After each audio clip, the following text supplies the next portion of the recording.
Егер де дұғаңыз қабылмай жатса, тілегіңізге мына сөздерді қосыңыз. Ла илаха илля анта субханака инни кунту миназ залимин.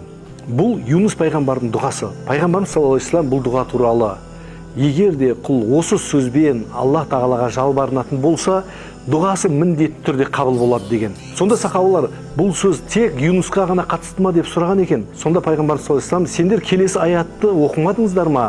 Біз оның дұғасын қабыл етіп, бүкіл қайғы қасіреттен құтқардық, біз шынайы муминдерді осылай құтқарамыз деген аятты оқып берген екен. Яғни осы дұға барлығымызға қатысты. Кімде-кім өзінің тілегіне осы сөздерді қосатын болса, міндетті түрде тілегі иншалла қабыл болады. Бұл тілектің бір қасиеті.